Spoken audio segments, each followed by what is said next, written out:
Welcome, guys, to How the Frack We Got Here, a show that takes the news and events of the week and try to make sense out of it all. I'm your host, the most Will Buchanan, and on this show, we simply are all about the facts. There are plenty of news stations out there that simply want to do anything short but inform you. Here at How the Frack We Got Here, that's all we believe in. We go after the lefts, we go after the rights, we go after the middle of independence, we go after all sides because there's more than one side of a story to everything. And you need to know it all in order to actually formulate your own opinion. And that's what we try to do here at How the Frack We Got Here. Thanks for listening, and hold on.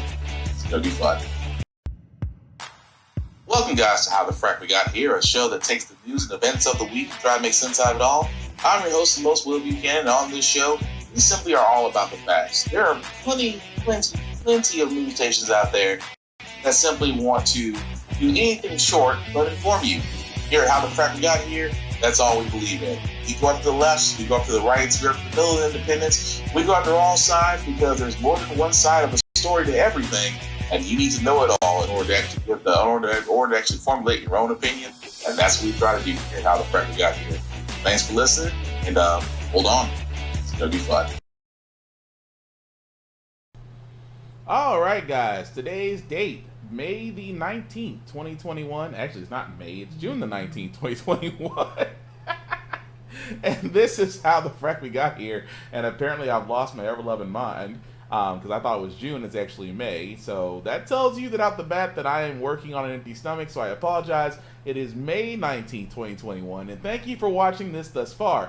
I'm your host, most Will Buchanan on How the Frack We Got Here. We do take the events of the week and try to make sense out of it all. Before I do get started, this is a family-friendly podcast, so we will try to watch our language as well as, unfortunately, for some videos that might be shown that might be a little on the graphic side, so viewer discretion is advised. Aside from that, welcome. So aside from my apparently forgetting what calendar day it is today, it's been a long day. So aside from me forgetting my calendar, and apparently not being able to tell time or read scripts, I did want to go ahead and talk about this. First and foremost, rest in peace, Paul Mooney. He did actually pass away today due to a heart attack.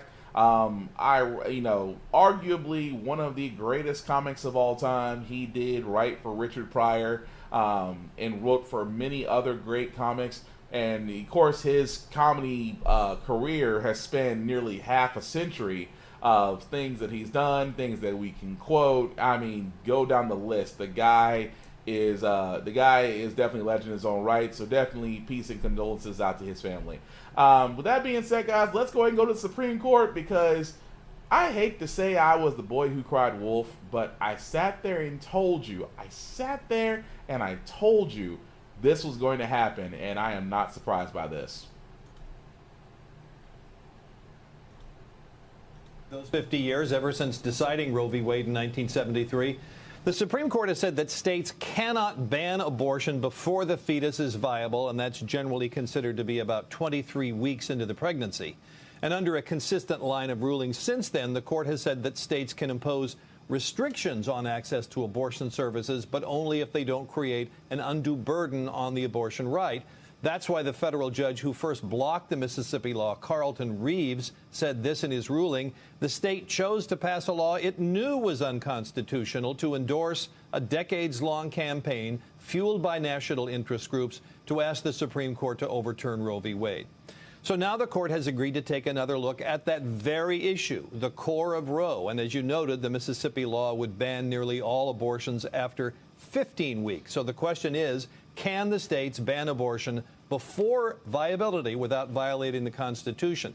You mentioned the court's current makeup, and that's important because two of the justices who consistently voted to uphold Roe in the past are now gone, Anthony Kennedy and Ruth Bader Ginsburg, replaced by Trump appointees Brett Kavanaugh and Amy Coney Barrett.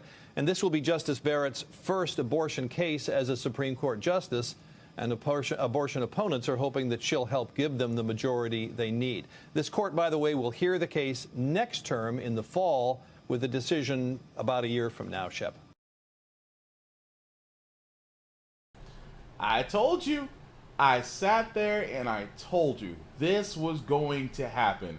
For some odd reason, I cannot tell you guys, for some odd reason, whenever it comes to the case of abortion, and let's be honest, it's a rough subject. It is a rough subject. Let's call it what it is. But honestly, it's a very simple subject. Now, again, I've always sat there and said a woman is always her body, her choice. She can decide whether or not she wants to have sex. She can decide whether or not she wants to carry a life to term. A group of people who may not like that individual's choices cannot turn around and force their choices on an individual because they quote-unquote claim they're protecting the unborn child. That's BS. Because again, one of my favorite comedians, George Carlin, if you ever get a chance, go on YouTube and look up George Carlin's pro-life argument. It is by far exactly how I feel about it, because they only care. There's like, truth be told, these pro-life people only actually care about the unborn child until they're born, and when they're born, you're on your own. And let's be honest, with conservative groups out there, with certain religious groups out there, they have all sat there and done the same thing. Sat there and said abortion is murder, swore up and down that, Planned Parenthood was taking tax dollars to fund abortions, which obviously wasn't true. They turned around and sat there and said, conception of life starts at pregnancy. I could argue that because, again, you have a birth date and you have a death date. The day of birth is when you start. The day of death is when, unfortunately, you kick the bucket. That being said, it's a whole mess, but Roe versus Wade simplified this by simply protecting the right to make abortion legal. Now, again, I've always sat there and said it best. Women can decide to do whatever they want to do. The consequences follow their decisions. If that being said, I still sleep well at night because a woman is allowed to make her choices. You don't sit there and tell a guy, for the simple fact of the matter, that he shouldn't, how can I put this ever so nicely, that he shouldn't choke the chicken? Because is that not life, according to these pro-life people, and according to these very ultra-extreme conservative and religious people? Absolutely, because they'll sit there and argue that all day, which again tells you that this is nothing more than an oppressive movement on women that the right side will just simply not give up on. And of course, now the Supreme Court, and I sat there and said this, with the introduction of Brett Kavanaugh, who was ramrodded into the Supreme Court, again with Amy Coney Barrett, which again, she was rammed into the Supreme Court literally days after Ruth Bader Ginsburg passing. So the Republicans, while they still have power, pushed these people in the Supreme Court because we know now that the Supreme Court, as it stands, is leaning very conservative. And I'm going to be honest, for all women, I am very concerned about this because I don't know whether or not they're going to uphold Roe versus Wade, considering a case is coming out of Mississippi where they have literally and figuratively tried to make it difficult to have an abortion unless a senator or representative that's a Republican gets you pregnant. Call me if I'm wrong, if you will. But we'll follow that story as it comes along. Meanwhile, we do want to get to the next story, guys. Of course, they were talking about setting up a commission to look into the January 6th riot, which I like to call a failed coup d'etat by a bunch of white terrorists, but, it's what it is. However, now, because they're getting close to where the commission might be go ahead and made to be active, Republicans, mostly Kevin McCarthy and others, are starting to shout out that, hey, we might have got this wrong.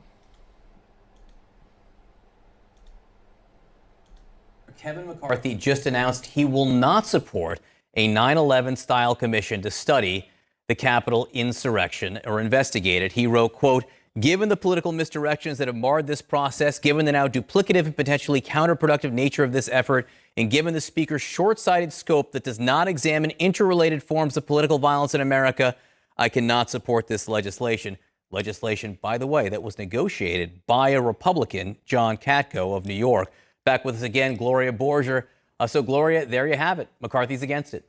I think it's a complete abdication of his political responsibility, of his responsibility to history and to every person in this country who needs to get to the bottom of what happened on January 6th. Not only is it an abdication, but he also threw his own person, Congressman Katko, a Republican, who negotiated this in good faith with Democrats so they could come up with a way to do an investigation that would be bipartisan.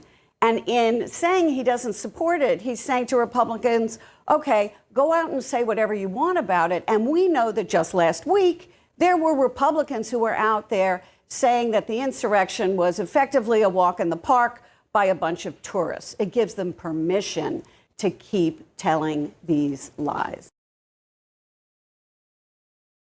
She's not wrong. Again, also it wasn't in the video, but good old Trump wall Mitch McConnell, Moscow Turtle Mitch. The best way to meet the wide array of threats we face today. You know, sometimes my videos play faster than I can. Apologize for that. But anyway, I did want to go ahead and actually talk about that, just for the simple fact of the matter, guys, that, again, Mitch McConnell, along with Kevin McCarthy, along with others, are now all literally saying that it's not a good idea for this January 6th commission. And I'm saying, why? Because, again, Trump should have been impeached for this a second time. He was impeached twice, but he never was brought to be removed from Congress, which again I thought was a failure because Republicans protected him. Keep in mind, Republicans rode this Trump wave. If you think about it, these same people that they say are tourists that just happened to invade the Capitol. Let's be honest, guys. These are the same people that were cowering behind locked doors and chairs and everything else, while that very same mob that they talked about was trying to come in and take hostages. But now, when everything's all said and done, and now there's almost 500 arrests after that failed coup d'etat.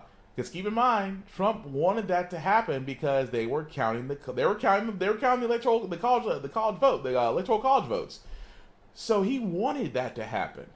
And again, now these Republicans, now that they're safe from harm, and now they're like, okay, well, we're trying to do this commission to investigate what truly happened. You know what happened. Let's be honest. Trump initiated a coup d'etat, and there were people who were on that Capitol Police that were completely okay with letting those failed white terrorists into the Capitol building. That is the one thing that always is very true that no one can ignore. That for the simple fact of the matter is, that's the reason why the commission was looking into this, because they would find out that Trump, those Capitol Police that were fired, and probably some Republicans, were all okay with the fact of how that coup d'etat happened. That is why Kevin McCarthy, because, you know, he could try to get Matt Gaetz out the way. He could try to take care of Major Taylor Greene, but he decided to listen to whatever Trump says, and I guarantee this is why I sit there and say Trump is still the leader of the political party, even though right now he is definitely media silenced. At the same time, he is trying to avoid prosecution, which is going to be another story that I'm going to be covering very soon. Needless to say, guys, it's one of those things where I just turn out and say, it's always the GOP, but it's not sometimes. Because again, with the GOP, right now, they understand they're on the back end. They're on the outside looking in. They don't like the fact that Democrats have a slim majority and they can still push things through, but the Democrats have one problem. They're doing the one thing that the Republicans can do so well, and that's toe the party line. But unfortunately, the reason why I say this, Democrats have one problem. Senator Joe Manchin. It's the power in Washington, clear and unequivocal tonight. And I'm not killing the filibuster. The reason? Senator Manchin tells CNN the insurrection at the Capitol. January 6th changed me, and I was very clear with everybody.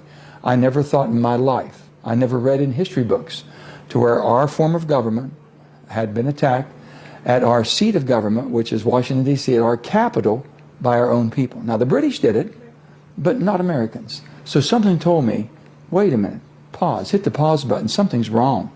You can't have this many people split to where they want to go to war with each other. Insisting the only way to move past the animosity is by working together. I think we can find a pathway forward. I really do. I'm going to be sitting down with both sides and understanding where everybody's coming from. We should have an open, fair, and secure election. If we have to put guardrails on, we can put guardrails on so people can't take advantage of people. And I believe there are Republicans that feel exactly like I feel. On infrastructure, on guns. In many ways, Joe Manchin is seen as a Democratic obstacle toward the White House and House Democrats getting their agenda through. So on any of these issues, if you had a chance to meet with Senator Manchin, what would you say to him? Well, thank you very much for having me. I have spoken with Senator Manchin, and I am scheduled to meet with him when we return to Washington, and I'll gladly meet with him. I want to share some experiences with him. I want to take him back to his parents, my parents, and our grandparents, and let him get a better understanding of what voting rights mean to me and others who look like me. And I do not know whether or not he's had that kind of a conversation. He says that, if I remember your interview, that January 6th changed him. Well, it changed me as well.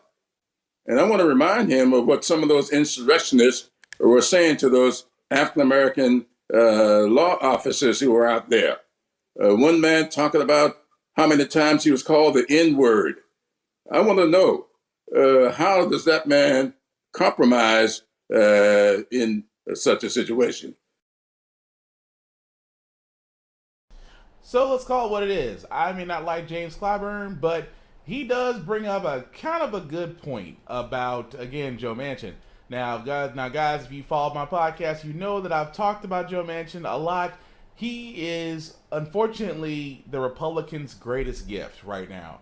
Because, yeah, they might have McCarthy, yeah, they might have McConnell, but you can say one thing about Republicans, they love the fact that Joe Manchin is the literal fly in the ointment. He's the roadblock to a lot. Keep in mind about Joe Manchin, number one, he was against, mind you, he was against breaking the filibuster. He was against including the raising the federal minimum wage to $15. That was going to be included in the budget reconciliation bill. He is against pushing democratically led bills through because Joe Manchin's excuse, keep in mind, his excuse, yes, I said his excuse, he uses reason, I said excuse. His excuse is that he wants to include the other side. They love using the word bipartisan, but let's be honest, the Republicans weren't bipartisan for the last 4 years. They're not going to be bipartisan now. That being said, Joe Manchin believes this delusion that he thinks he can get Republicans to come to the table. It's just not going to happen. They were against the Biden's America's Relief Bill that was nearly $2 trillion that gave everybody $1,400 single stimulus checks. They gave increased tax child credits, which those payments should be going out very soon. Manchin was against all of this, and again and then he said begrudgingly voted for it. And he also sat there and said that he still believes that he can work cross table with his Republican friends. Sir, at this point, just switch parties. I'm gonna be so honest with this. Just at this point, switch parties. Really. Because at this point, if you want to work with Republicans so bad, join the party. They could definitely use some older white guys. I mean, forget the fact they have very little people of color, and women might as well be the women from The Handmaid's Tale, but hey, you'll fit in, I guess. But no, that's the problem with Manchin. Manchin always believes that there's this level of just, if we could work together with the Republicans, we can get things done. This goes to tell you how brain dead Joe Manchin is. At the last 4 years that we were under, we had an idiot for a president, and we had Mitch McConnell running the Senate, and we had Republicans pass a tax plan that did not help anyone, but added more debt and gave corporations multiple breaks and rich people breaks, and no jobs were created. Should tell you everything that you want to fucking know. And I apologize, I shouldn't let the F word fly, but that's the truth. But moving right along, guys, I did want to talk about this story as I try to get there. Sorry, kind of working on a single screen here. So this story right here, again, this is one of those stories to where I want to talk about this one. Of course, two brothers, as you can see, two brothers were wrongfully convicted of rape and murder. 40 years later, they are both getting a $75 million in compensation.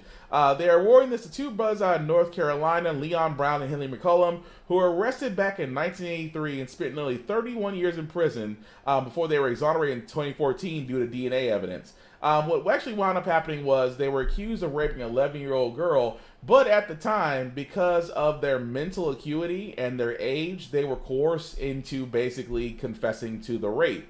in which they were both sentenced they were actually sentenced to, I want to say, 50 years in prison, if memory serves me right. But anyway, eventually their case was looked into, and DNA evidence did go to show that they were not actually the actual rapist of the 11-year-old girl. It was actually turned out to be another person who was a convicted murderer that actually did match, and of course, they were released. Now, again, the reason why $75 million is the number they've been given, they've both actually been given $32 million and some change apiece. Because of the laws for the federal government, Washington, D.C. Have some sort of restitution laws. Because keep in mind, not all exonerees in the United States are basically giving compensation.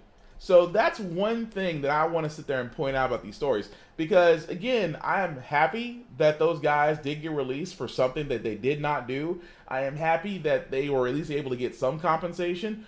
But at the same time, guys, what you have to understand is that that's one of many stories. And I keep telling people all the time, the justice system is one-sided. You can say she's blind, but that woman is a cyclops. At the same time, goes to show you that other guys in there, and I'm not saying all of them are innocent, but again, how many more times have we sat there and seen this to where younger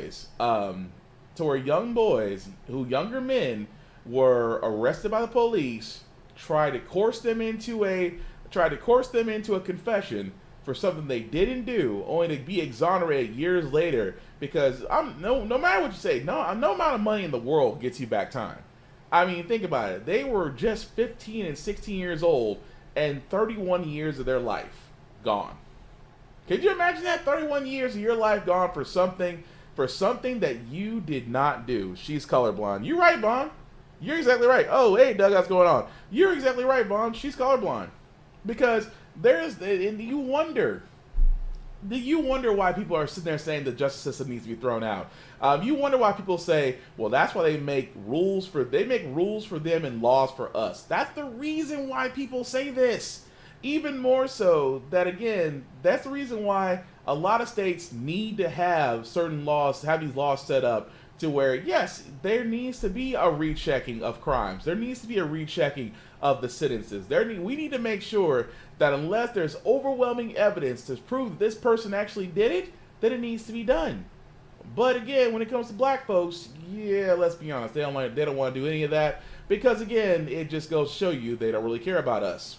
Yes, I said it. With that also being said, guys, we do want to move on to the Andrew Brown case because the DA did make his ruling, and I'm afraid to say that it did not go in the favor that I thought it would. With that decision today in the fatal deputy shooting of Andrew Brown Jr. in North Carolina. Today, the DA saying there will be no charges in the case, calling the shooting, quote, justified, claiming Brown was using his vehicle as a deadly weapon. The DA showing some of the video, and it is disturbing.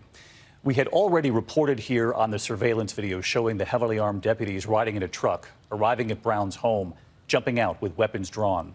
Tonight, one of the newly released images showing Brown sitting in his car when they arrive. Then authorities say he put the car in reverse, appearing to try to drive away, the DA claiming he was using the car as a weapon. The deputies firing 14 shots, several hitting Brown, one in the back of the head. The DA also saying today the incident lasted just 44 seconds. Tonight, the family outraged. The new statement in from their lawyer tonight. 7 deputies were on the scene that day. All will remain on the force. ABC's Victor Akendo leading us off tonight from Elizabeth City, North Carolina. And again, we warn you, the video is difficult. Tonight, no charges will be filed against the North Carolina deputies who shot and killed Andrew Brown Jr. while serving a search warrant last month. After reviewing the investigation conducted by the North Carolina State Bureau of Investigation, Mr. Brown's death, while tragic, was justified. The Pasquotank County District Attorney playing some parts of the long-awaited body camera footage showing how quickly the incident occurred. It would all be over in just 44 seconds. On the morning of April 21st, deputies packed into the back of a pickup truck arrive at Brown's home shouting commands. Let me see your hands! Get your hands up! Get your hands up! Brown sitting behind the steering wheel of his car. One deputy gripping the door handle when Brown puts the car in reverse. The DA saying that's the deputy's arm making contact with the hood of the car. When the car comes to a stop, Brown is boxed in, his house behind him, deputies surrounding the front. He ignores commands, putting the car in drive. The DA said hitting that same deputy again, that's when they opened fire.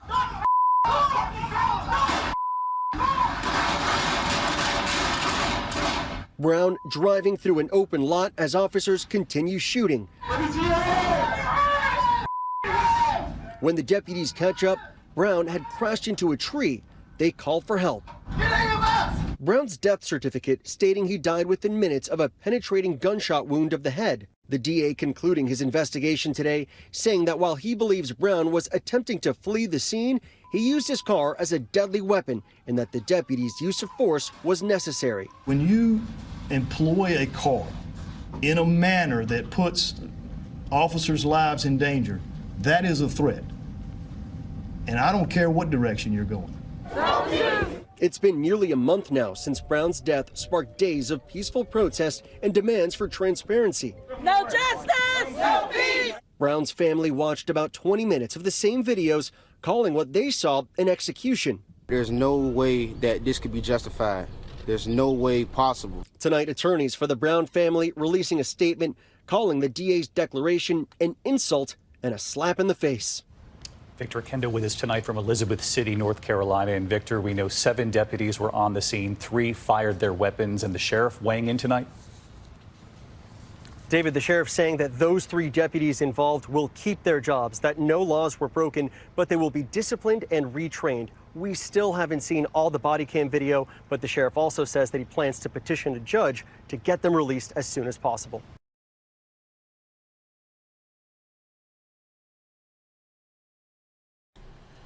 Well, there is no other way that this can be literally and figuratively said. Yeah, man was murdered. Like I said before, guys, this whole situation to where the DA sat there and said that he used his car in a threatening manner. Now, granted, the video that we saw on ABC News, I don't know about you guys, but where was the threat? I'm going to go ahead and call it what it is. You guys can see what I can see. Please say so in the comment field. But you tell me where you saw where the officer's life was in danger. Because the way I see it, he tried to sit there and say in that video, the officer had his hand on the door handle. Okay. So when he drove, did he intentionally aim for a law enforcement officer? Because in the video, you see him turn away from the law enforcement officer who stepped out of the way. Again, where was the threat? I have to ask this question because, we don't have all the body cam footage. Where is the threat in that video? Because in my mind, he evaded. I mean, I can show you another video of a person who did a lot more to a police person. I can show you a video of someone who did way more for an officer to the point where he should have been shot, but he wasn't. And if you're wondering, yes, he was white. The thing about this is that yes, the Brown family is right. This is an insult. The man was you rolled up on him like he was literally Saint from Snowfall. You walked up on him like he was a drug kingpin. And then you all got out of the car. You all had guns pointed. You were serving it, and then of course they were saying they're serving a felony warrant. I don't know about you, but what felony warrant that they come pulling up with guns drawn already? And then at the same time, the kill shot was in the back of the head. So as he's fleeing from you, you take a kill shot. And then the sheriff, out of all said and done, because all 3 officers are going to keep their jobs, but the sheriff's going to turn around and sit there and say, oh, well, those officers are going to be retrained. Retrained? Wow. But why? Because all this is being said, it's justified murder. That's the word what they want to say is it's justified. The DA is saying justified. We're saying it's justified murder. Because again, this is the reason I said law enforcement kills me, because they want to sit there and say that we have this issue with black people. I said, we have this issue with you killing us and getting away with it. And it's also funny, the judge himself, the judge is the proverbial wall in this case, because he is blocking the rest of the footage from being seen to the public. And I'm going to tell you why. Because they learned from George Floyd. They learned from the George Floyd case that because, and I've said before, if it wasn't for that young woman, and that video that she put out there for the world to see, if it wasn't for her, I will bet money Derek Chauvin would never see the inside of a jail cell. If it wasn't for her video. Because that's the reason why police, and I've said this before, and law enforcement, if you're watching this, feel free to tell me if I'm wrong. Because I have a theory. Because whenever law enforcement releases video quickly, that means that they can sit there and say, hey, it wasn't us, we were justified. But when there's a question of fault or malpractice on their side, oh, well, we can't release this yet because we have to investigate ourselves. That didn't sound right, doesn't it? And in this case, it didn't sound right with Andrew Brown. Now, of course, we always know what's going to happen at this point. Unfortunately, those officers may get relocated for their own safety. The family may sue they might put a wrongful death claim. And yes, the city's going to settle. Just like they settled with the other gentleman, even though that case, the officer's being tried for murder because he basically shot somebody and got away with it. And now he's being tried for murder. So again, in this case of Andrew Brown, yes, those officers should be tried. Because again, that was a hit squad. That wasn't a felony warrant. And the officer's life from that video is not in danger. Show me a video where the officer's life is in danger when the person in the car is driving, and then there may be some justifying for firing. But again, the officers were looking for a reason to shoot. Argue with me if you want to. But moving right along, guys, I did actually want to go to this video because, again, history, I'm a big fan of history. Because, number one, we are doomed. If we don't learn from history, we are doomed to repeat it, right? So, again, the survivors of the Tulsa Massacre did actually come to Congress and testify. For all those who don't know about the Tulsa Massacre, if you watched, If you watched Watchmen, when it came out sometime last year, the first episode of Watchmen actually went over the Tulsa Massacre. If you watched Lovecraft Country, I want to say it was either episode 5 or 6. If you watch Lovecraft Country, they cover the Tulsa Massacre. So for anybody that doesn't know, the Tulsa Massacre was one of those dark periods in history that you don't get to learn about in history class. Why? Because they don't want to sit there and say that white people are really monsters. Back then they were. Back then some of them still are. But back then there were some racist. You know, I keep forgetting. I keep saying this is a family show, but I almost want to cuss sometimes.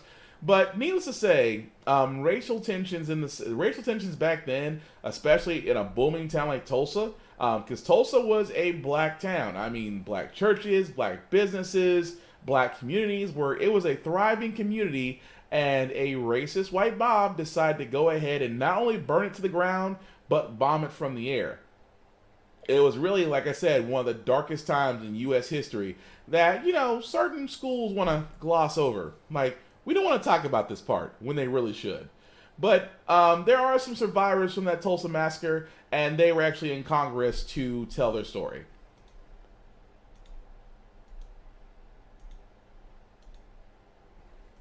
We appreciate it. Our hearing today serves two primary purposes. First, it is a commemoration of a milestone anniversary, the centenary of the Tulsa Greenwood Race Massacre of 1921, one of the most painful episodes in our nation's long and tortured history of race relations. I will never forget the violence of the white mob when we left our home. I still see black men being shot, black bodies lying in the street. I still smell smoke and see fire. I still see black businesses being burned. I still hear airplanes flying overhead. I hear the screams. I have lived through the massacre every day. Our country may forget this history, but I cannot. I will not, and other survivors do not, and our descendants do not. No one cared about us for almost 100 years. We and our history have been forgotten, washed away. This Congress must recognize us and our history. For Black America, for the white Americans, and for all Americans, with that's some justice.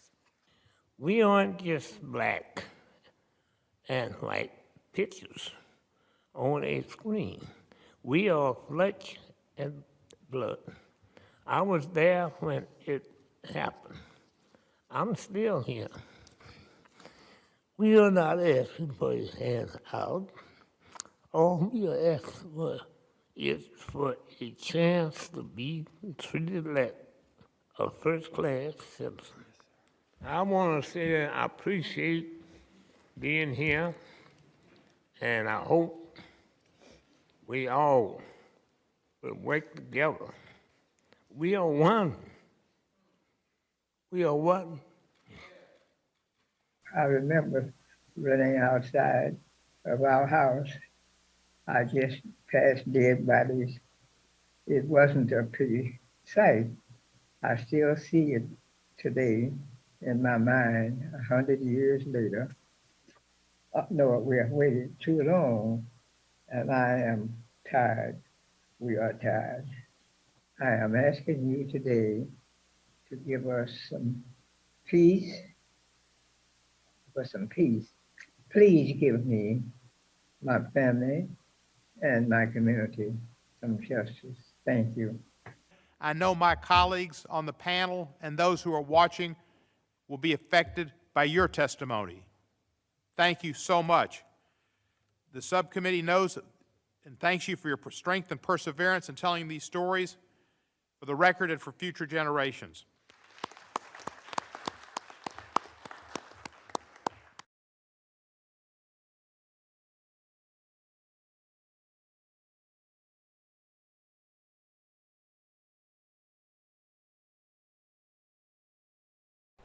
That just goes to tell you something, doesn't it? Now, again, they are actually there to basically testify in front of Congress and to let them know that that is just something. That was just 100 years ago. To think that a town, and that's just one of many stories, one of many. Tulsa, Oklahoma is one of many dark spots in United States history. And it's one of those spots that they don't want to confirm. They don't want to. Let's just be honest. They just don't want to sit there and say that yes, that a mob that literally saw no one go to jail, no one got tried, but committed mass murder. At the same time, those same stirrings are still in Congress today, still in various places today. Oh, we don't want to talk about critical race theory because that will leave us divided. No, that means that critical race theory tells the truth.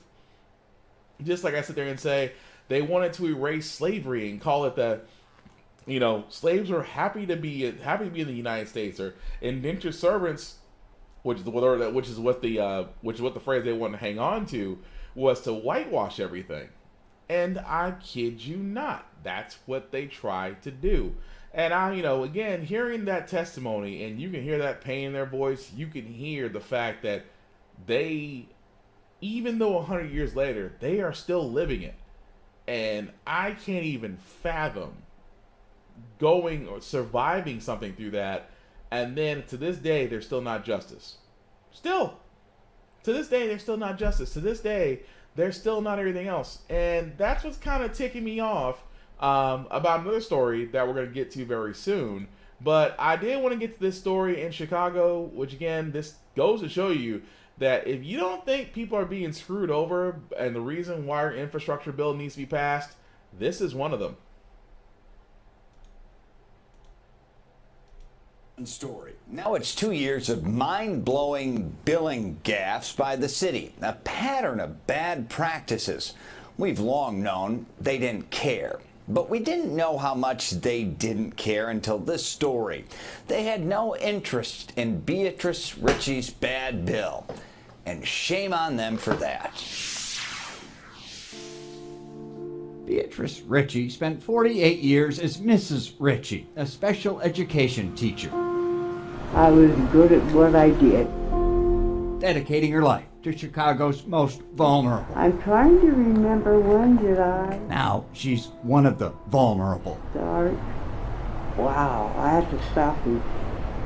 Oh, She has dementia. I'm trying. Here she is recently, early in the day when she's sharpest. So you were the second black speech therapist In the city of Chicago. In the city of Chicago. Yes. Yes. Wow. She hasn't left our house in a long time. Yes. Yeah, I'm Beatrice Ritchie's son-in-law. Son-in-law Russell Cochran. We first interviewed him in the winter. There was something I was going to ask you. What brought us to them was not Mrs. Ritchie's brain, though, I can't quite remember. but her bill. And it just peaked. It just went crazy. Her water bill. I have to stop and think. She'd, of course, forgotten. Yeah, right now, as of January 4th, Bill for $57,133.78. for water never used. Beatrice owns this South Side 6 flat, boarded up since her one tenant moved out in 2018. In fact, before we go any further, let's get one thing straight. Water shut off. Water shut off at the street. Water shut off in the building. One more time for the people in the back. The water is shut off inside the building. The water is shut off outside. I know I keep repeating that, but I gotta say it over and over again because to me this is so incredible. Still not convinced? And this is not me saying this is the city's plumber. It was off when I turned it on. Russell had a City of Chicago plumber confirm. Good to know. Again. It was off. Then he got a second City of Chicago plumber. And I'm going to let them know that the water's off here. Double confirmation. Well, they'll square up the bill for you, because that ain't right. I mean, $52,000 for this. You're not even using any water. I figured there was some kind of error, and you know, we reasoned with the city of Chicago, and they would correct the error. Trigger again. We've been chasing the city for months. Our series, Getting Hosed, proves it only gets fixed when we get in the mix. Fire up the savings machine.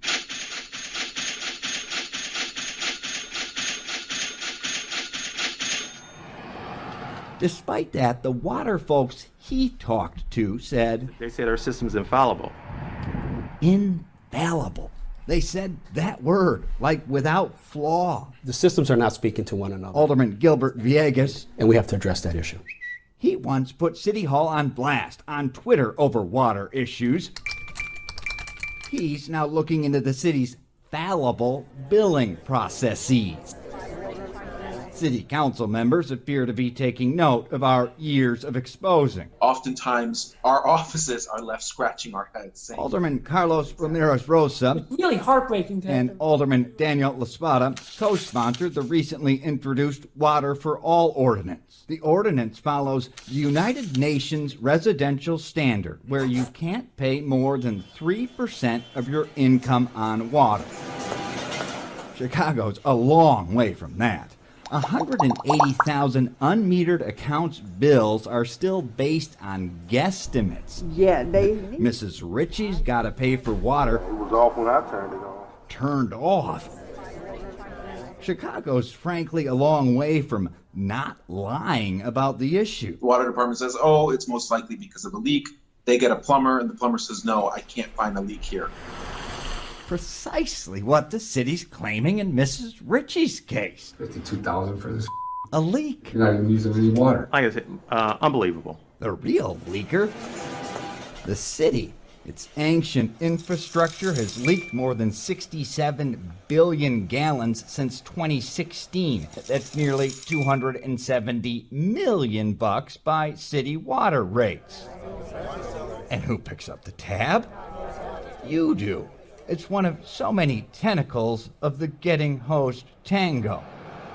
Like October 2019, when Mayor Lori Lightfoot promised to end the threat of water shutoff. Yet, since she's been in office, Miss Lightfoot's sent out more than 500,000 notices threatening water shutoff if you don't pay. We asked her office why they would send these out, the cost, etc. I will do what we always do, which is to be transparent about it. Not our experience. Their statement about the notices answered no questions. Our public records requests get delayed for months.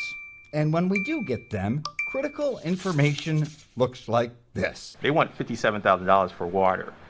That doesn't make any kind of sense. A waterless Six Flat, not lived in for years. 1, 2, 3. You give so much. Oh, I'm glad you're strong. To those in need. Okay.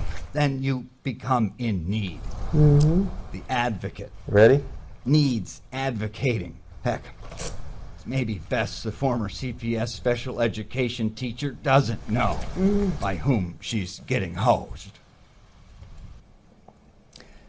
The city, presumably unhappy with our 2 years of exposing their fallibilities, is no longer answering our specific bill questions. They say they'll now deal with the customers directly. Their solution here, they offered to put 91-year-old Mrs. Ritchie on a payment plan. That'll take years for water she never used or likely anyone else ever used. The family is hoping the city comes to its senses. For a deep dive. Now think about that for a second, y'all. Imagine that for the simple fact of the matter that, oh, that's just Chicago. Chicago's always had problems. Oh, well, it could happen here. Happen in Tennessee. There have been many times, especially if you live in Nashville, where you looked at your electric bill and said, how in the world did I go from, let's just say $100 to all of a sudden $600, $700, $1,000.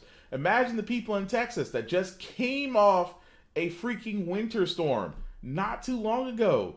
Their electric bills, I mean, not a winter storm, but a flooding event where power outages happen because Texas is on its own power grid. Imagine the outages that were happening. On top of that, they do bulk pricing. So folks who are used to paying maybe $100 or $200 in utilities skyrocketed to $2,000, $8,000, $10,000.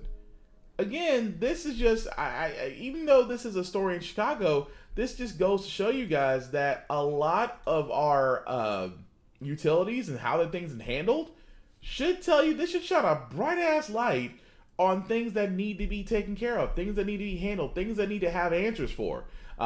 Because trust me, I'm looking at Nashville, especially Metro Water and National Electric Services, because those two utilities alone have a lot to explain to you in how things get billed. Because, you know, like I said before, I do like the fact of, you know, they did try to follow the UN initiative for water. You know, you shouldn't pay more than 3% of your household income. Should be the same. It should be the same way for you to all utilities, really. Because, again, everything is going up but your paycheck. Again, this should tell you something. But moving right along, guys, I did want to talk a little bit about Marco Rubio. He is unfortunately one of those useless senators, I guess you could say. But that useless senator may actually be facing some stiff competition. Senate showdown this morning with Democrats' top candidate now set to take on Senator Marco Rubio in what is expected to be one of the most high-profile, expensive, closest Senate races of the midterms. NBC News confirming today that Val Demings will make it official. The Congresswoman and former police chief, remember, has been on the short list. She was to be Joe Biden's running mate. She's now a big player in police reform talks on Capitol Hill. This, of course, would also open up a House seat for Democrats who already have a slim majority there and makes the Florida race one with two nationally known candidates. I want to bring in NBC News senior politics editor Mark Murray. Mark, talk about sort of short-term, immediate impact on this candidacy for both parties here.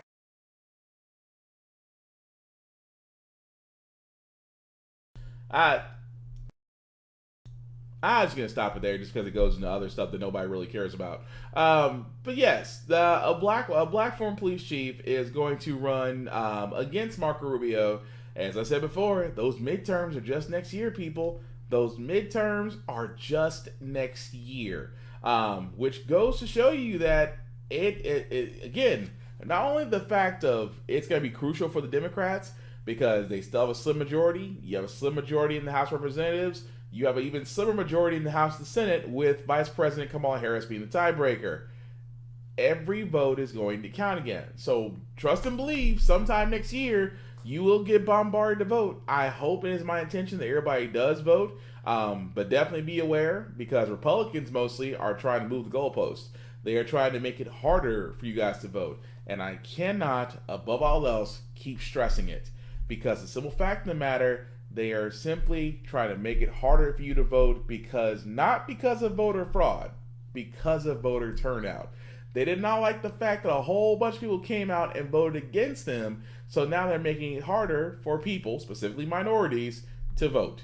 Don't believe me? That's why I keep on telling folks, this is why voting is important, because they make it harder for you to do it. It's just that simple. But speaking of things the current Congress is doing, they did move forward with getting the anti-Asian hate crimes bill passed. Now, for all those that know, I did talk about this sometime last week, that because of the rise in American Asian attacks, that a bill was produced by the Senator of Hawaii, as seen there, Senator Mazie Hiron. She actually, along with another representative, did co-sponsor the bill. It did actually pass the House. It barely passed the Senate. With 94, I'm sorry, that's completely wrong. It passed the Senate. It barely passed the House because 94, if I remember correctly, 36. Oh, I'm sorry. It's right in front of me. It did pass a vote by a matter of 364 to 62. So 62 people, which again was interesting because in the Senate, 94 people voted for it, including Republicans, and only one outstanding person voted against it. And we all know who that person was. If you don't know, look to Kentucky. You'll find your answer very shortly. Now, the thing about this is, I get the whole idea about the rise in American Asian attacks. I really, truly do. But at the same time, I'm wondering, and I hate to be the sour grapes in the room, but where's the bill that protects African Americans? I mean, this is the argument that a lot of people are going to be running into for the simple fact of the matter. Is just that where is the protection for African Americans? Where is the any attack against African Americans is going to be exhumed for possible hate crimes or civil rights violations? Where's that protection for us? And again, someone did actually point this out on a video. I didn't actually have it queued up. I will have it queued up for the weekend review, where Kamala Harris was, of course, they had her on video, and it was misquoted. It really was misquoted about Kamala Harris in what she said, because it was misquoted as she's not going to do anything for black people. When the actual quote is, if you think that you think I'm just going to do a bill that benefits black people only, I am not going to do that. Which I can understand from her position at the time she was running for vice president. At the time she was running for president. She wasn't running for vice president, but technically that line may have actually ended her presidential hopeful runs.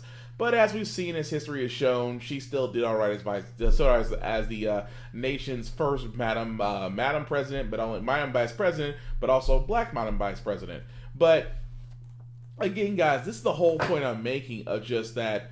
Where is the bill that protects African Americans? Where is that bill? Because again, Asian Americans got that bill passed in record timing, but we're seeing all these men killed by police. We're seeing police literally get away with murder, and at the same time, we're not getting the same protection bill that Asian Americans are getting.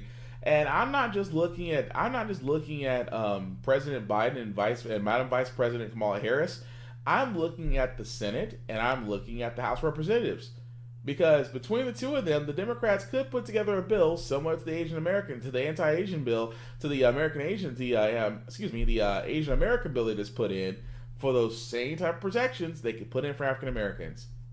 Where is it? Because that's the question I'm going to be asking the whole entire time. Where is it? Because I would think that a lack of a bill really does tell exactly what you think about us, except when it comes to election time. Tell me if I'm wrong. But moving right along, we did want to go and get into this. Of course, the CDC did explain that now a lot of people, if you are vaccinated, that you can go maskless, that the social distancing rules are still being engaged somewhat. But the whole thing about it is, if you're fully vaccinated, that you may not wear a mask, as the transmission vector for COVID-19 is getting lower. However, this does put into the fact of another story that we're following, because of COVID, we do have a moratorium that was put in, but now that may be in jeopardy. ticking for millions of Americans who've gotten behind on their rent payments during the pandemic. The federal moratorium on evictions is set to expire June 30th, and it's facing new legal challenges in court. The government is now racing to allocate more than $40 billion in emergency rental assistance to those in need as landlords try to keep their businesses afloat as well. ABC's Elizabeth Schulze has this story. You okay? Before the pandemic, single mother of two, Tania Rogers says she had never missed a rent payment. What happened with your work when the pandemic hit?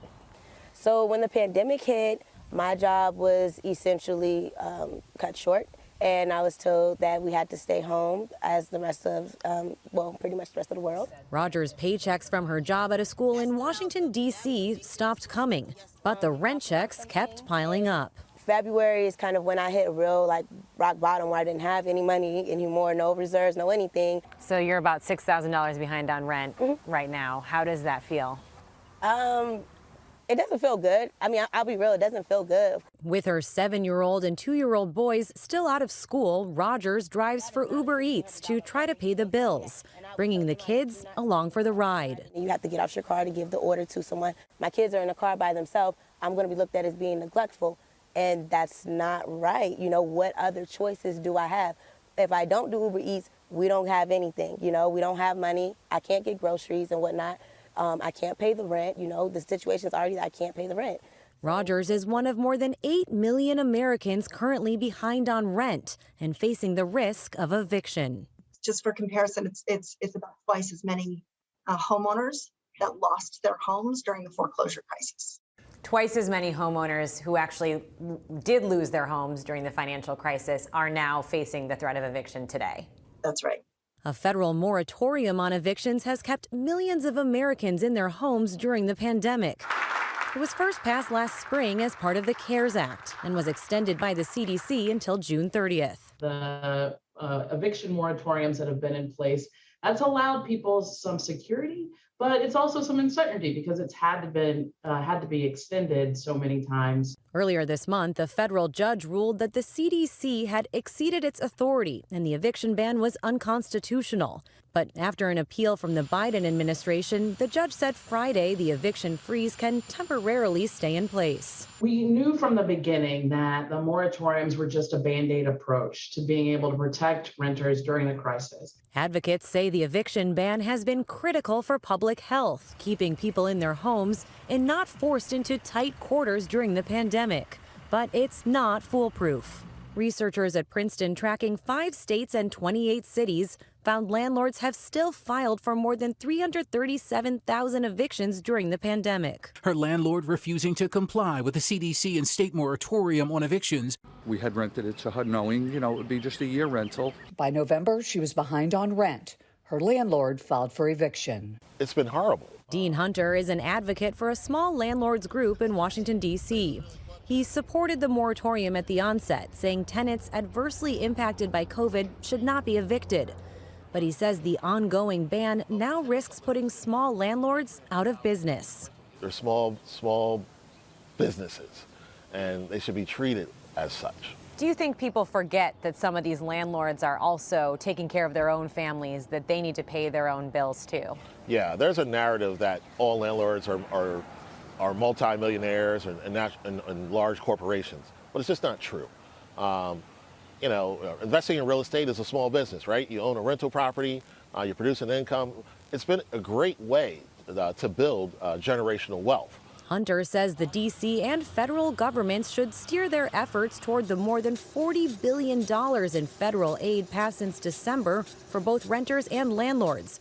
Much of the money has been slow to get to those in need. The government, frankly, is not doing enough to get the tenants to apply. Where are the TV commercials? Where are the bus ads, right? Where are the celebrity sponsorships telling people to apply for rental assistance? There is more money available for rental assistance than there ever has been. We're in a bit of a race against the clock now to try to get this money to renters in time to prevent their eviction by the time the federal eviction moratorium expires, potentially at the end of June. With rent prices going up in many cities across the U.S., some argue rental assistance for both tenants and small landlords should be permanently expanded to help address homelessness and housing affordability. Census Bureau data shows the median price of rent increased nearly $200 this March compared to just 1 year earlier. The 10 million or so renter families who were struggling so mightily to pay the rent before the pandemic and struggled to pay it during the pandemic, they will continue to struggle to pay the rent after the pandemic, unless and until Congress invests in the long-term solutions that are needed to keep the lowest income people safely and affordably housed. Tania Rogers says she's hopeful the pandemic has created an opportunity to find those long-term solutions to keep families like hers in their homes. I feel strong that even if the moratorium was to end in some form, fashion, or way, things will work out, you know, and that could be just me purely walking off of faith, and I'm okay with saying that. For ABC News. Crazy, isn't it? I mean, for the simple fact of the matter, it's one big old house of cards. Of course, you guys have heard me say this, that the moratorium was a good idea. I still say it was a great idea because during the pandemic, a lot of things shut down. A lot of jobs got lost. Those very same jobs that got lost may never come back again. Businesses, a lot of businesses have found out that yes, they can still have employees work from home and still manage to be productive. Some businesses that just never financially recovered just may never come back, and along the jobs with it. So again, and also you guys gotta admit, even currently right now, some areas like the service industry, fast food, restaurants are all having a hard time staffing because the simple fact of the matter is you're not paying enough. And you gotta think, rent around here, especially here in Nashville, rent is at least baseline $1,200. I mean, if you can find rent for less than, honestly, if you can find rent for less than $1,000 anywhere right now, you would be lucky. Because again, Nashville is one of those cities that's become like New York. The rent just keeps on going up and it keeps on skyrocketing. And for the simple fact of the matter is, nothing is being done. And the guy's right, there is some rental assistance. But unless you've done it before, rental assistance is not fun. Nor is it easy, nor does it mean that you're automatically going to get assistance. Because the simple fact of the matter is, there's too many, like I said, this whole thing of a house of cards, now you got to think. You didn't get a stimulus check, like Bernie Sanders had suggested. $2,000 a month, a $2,000 a month stimulus check, where you could have constantly gotten $2,000 a month to keep yourself afloat, would have helped out at least 70% of people. At least. Now, because you're not getting monthly stimulus checks, let's say your job is not, let's just say you're on furlough or you're on unemployment, which means that you're now depending on unemployment to get you by. You may not be paying rent, but trust me, that rent is going to get paid back up somewhere. And that, my friends, is the waterfall. Because as you've seen from the story, landlords and leasing companies have already filed evictions. So when this moratorium runs out, which is supposed to run out at the end of the month, it's going to be effing scary for a lot of people, because now you have this exorbitant amount of money that you got to pay back, or they will put you out in the street. And that is completely unfair. It is completely unfair. Now, what will actually happen between here and now? I will be surprised. But again, with the fact that, you know, people weren't taken care of, there was no monthly stimulus checks, rental assistance, I will give the guy that much credit. There wasn't anything really done as far as rental assistance. There wasn't any commercials. There wasn't any ads. There wasn't any things of this nature to get people to go get rental assistance. People just either found out through word of mouth or through their local areas of information, or just happen to pass by a church or pass by a employment office or anything of that nature. I mean, even in my where I'm living at, they sat there and said, "Hey, you need help? You know, check out this list for rental assistance." But that's all you get. So again, I get it to a certain extent that yes, this was a house of cards, but also with the PPP loan, which again, I said that was a trash program anyway that should never have been introduced. But again, all of this house of cards is what got us to where we are now, and it's completely and utterly messed up. It is good and terrible. And at the same time, guys, it is one of those things where I will sit there and I will say, really, for the simple fact of the matter, it's just good and terrible. It is. Now, I hope Congress does something about it, but let's be honest, I'm not going to hold my breath on that. But moving right along, I did want to get to a couple more stories before we call it a night on this podcast. Of course, I did want to speak that, like I said before, Trump is dodging, and I do mean he is dodging prosecution at the moment. He may not be dodging anymore, as the Attorney General out of Manhattan has announced that he is officially looking into the Trump Organization for criminal charges. On former President Trump and his family, as an investigation into his organization's finances adds a criminal element. The New York Attorney General's office informing the Trump Organization that its investigation into the company is no longer purely civil in nature, saying in a statement, "We are now actively investigating the Trump Organization in a criminal capacity, along with a Manhattan DA." While a civil probe can result in lawsuits or fines, a criminal one can mean potential charges. The added muscle in his home state bringing extra pressure on the former president. The already sweeping criminal probe by Cyrus Vance, the New York DA, has looked into whether the Trump Organization misled leaders and insurance companies, whether it paid appropriate taxes. The DA examining documents including Trump's tax returns. The increased scrutiny coming at a time when Mr. Trump is already back in the public eye at the center of a fierce GOP debate over the January 6th Capitol riots. The House's top Republican Kevin McCarthy announcing his opposition to a proposal for a bipartisan. Now think about that for a second, because actually it's going to another story. That again, I would say the proverbial walls finally start getting broke. I sat there and said once Trump could not hide behind the seat of the president, that he couldn't hold off on anything, that they were to come out the woodwork, and it just started to now happen. And I'm just gonna sit back and watch and wait to see whether or not that will Trump and family be wearing orange jumpsuits. We hope so, because again, if he is still out and free before when we get to 2024, best believe he's going to run for president again. But we will follow that story as it comes along. The last story I got is kind of an interesting one, because these church camps, they always have these little, really, I don't call them resorts. They might as well be resorts, because they always go to places like Mexico or Mexico City or Honduras, and it's supposed to be this building trip where they get to, build a school or build a home or, get to see the countryside, things of that nature. The one thing you'll never see about a church with these kind of camps is, a Fight Club. Yes, a Fight Club. I can't make this up. And homophobic and racist slurs, just some of the allegations against a church program in Baton Rouge, Louisiana that ran from 2005 to 2013. NBC News digital senior writer Corky Shemashko joins us now. Corky, these are some pretty serious accusations against Bethany Church. You spoke with some of the teen participants and their parents. What did they tell you? Well, they said that they signed up for an elite Christian program that was supposed to turn them into ministerial material and strengthen their faith, and instead they were sort of subjected to this brutal regimen where they were made to be aimed at breaking them and making them subservient to the church. Among other things, they were, forced to fight each other, forced to carry heavy logs through the sweltering heats to replicate what it might have been like for Christ with the cross and things like that.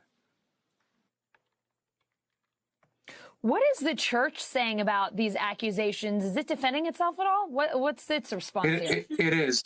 Yeah, the church has flatly denied, staging fight nights and things like that, and they insist, they insist that some of the worst allegations are not true. But they also have, but their pastor Jonathan Stockstill has also issued an apology for bad experiences people might have had during the program. And part of the reason we found out about this is because we spotted the apology on Facebook, which was very unusual. Wow. Well, good to hear. Yeah, for sure. And good to hear, Corky, that it has at least ended. Thanks so much for your reporting today and for coming on News Now.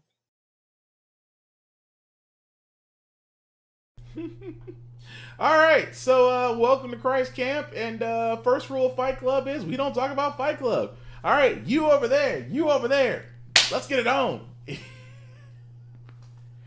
I wish you know what, they say truth is stranger than fiction, but god dang, imagine going to a church ministry street and you find out you are literally going to the Thunderdome.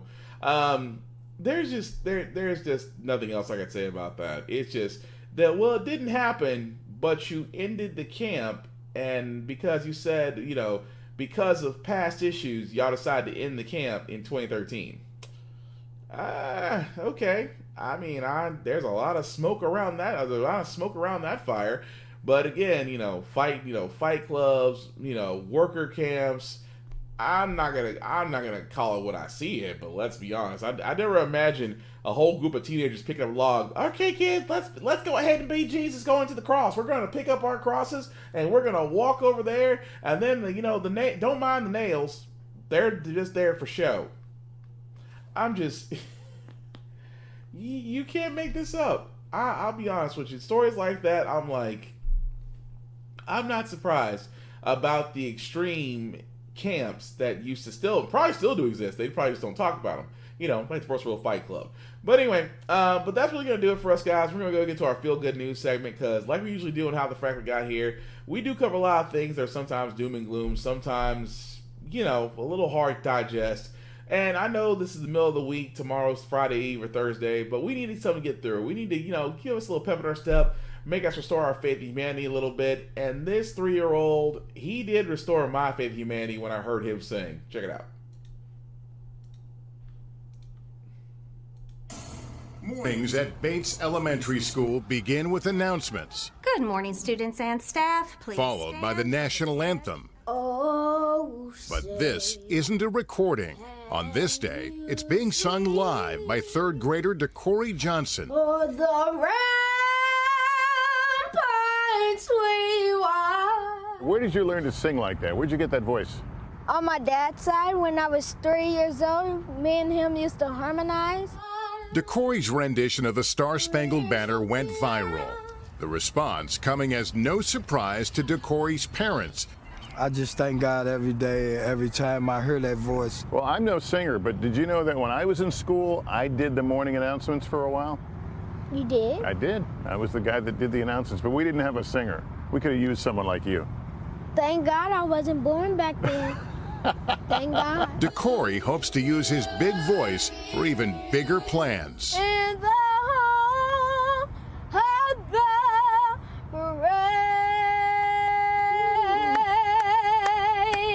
Do you know how that makes people feel when you sing that? Yes. It's a blessing, a really blessing. Cute kid. I mean, I don't feel well singing the Star Spangled Banner, but I'm not gonna ruin a beautiful moment like that because a voice comes out of a third grader like that. I'm about to say he sings in a church. I know it's gonna be terrible. I said that he sings in a church, and I wasn't surprised when I sat there and saw the choir in the background. But a third grader that sings like he's a grown man. Ooh, I feel sorry for his mom when he becomes a teenager. Anyway, I'm sorry. That was supposed to be a feel good moment. I just ruined it completely. I'm so sorry. But again, it just, like I said, it's one of those things like I usually say at the end of the podcast. No matter what you do, whether it's a joke, whether it's checking on somebody, whether it's food or things of that nature, if you have the ability to turn around and make somebody's day better, do it.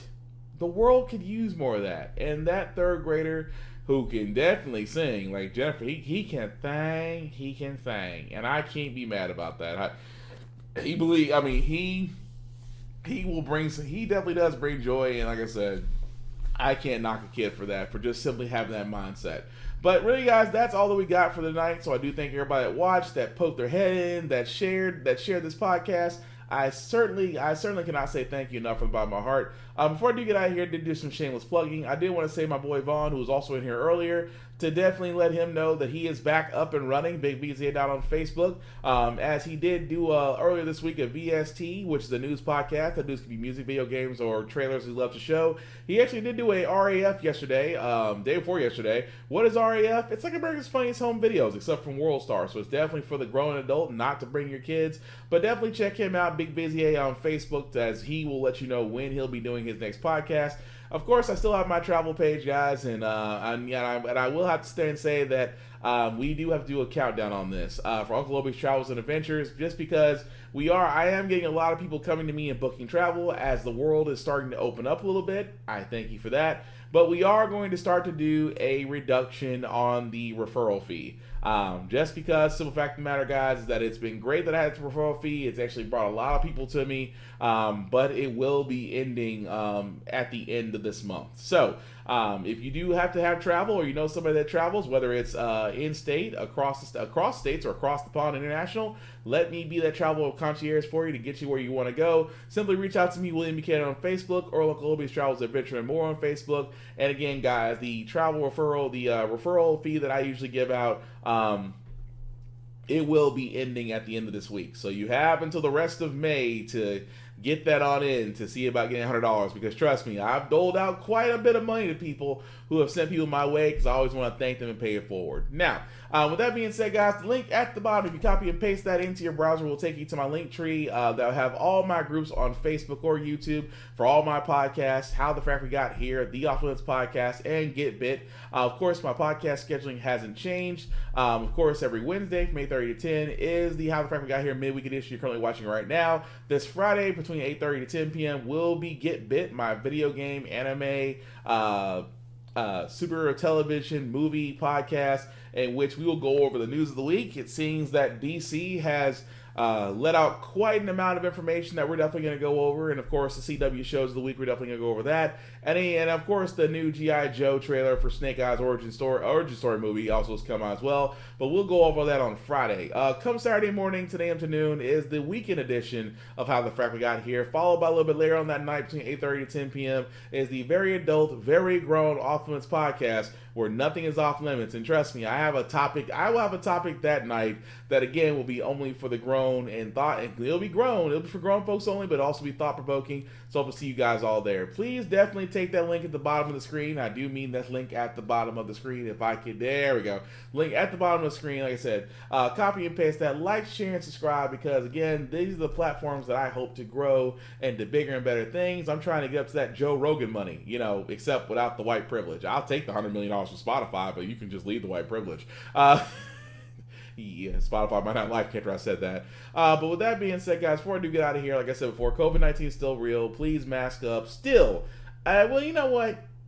I say mask up just because you don't know who's vaccinated, who's not. Now, if your circle all around you guys are vaccinated, cool. But, it's better to be safe than sorry. Even though 60% of the population still has gotten one shot of the COVID vaccine, we're still not to that point to where we can safely sit there and, really, really be comfortable around everybody. So, I would say do it at your own risk. And also thank all the essential people who are waking up. Yes, this might cause disruptions if you want to get fast food late at night, but thank you guys for waking up. Hopefully we can finally get the $15 an hour minimum wage thing going, because it needs to happen. It needs to happen yesterday. There is no roundup. It needs to happen yesterday. So I am not mad when I come across a closed McDonald's or a closed Arby's or Waffle House, because you guys deserve a lot more than what you're getting, and I, for one, am all for that.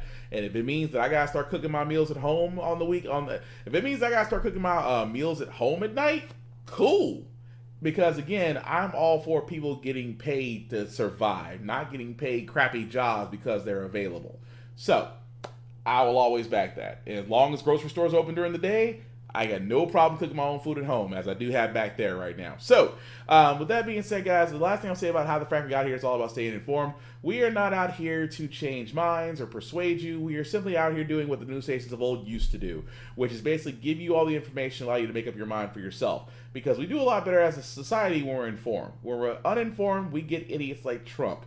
When we're informed, we can do something historical and elect our first Madam Vice President who is black, as we are waiting for Michelle Obama.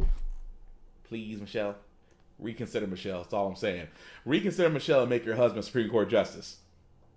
That being said, guys, thank you all for watching. And if you're watching this live, I do thank you for commenting. If you're watching this on repeat, if you're watching this as it's being repeated on YouTube or Facebook, please comment if it's live. I still want to know you guys' opinions. Hope to see you guys on Get Bit and How to Frack later on this week. Please take care of each other, and we'll get through this. Peace.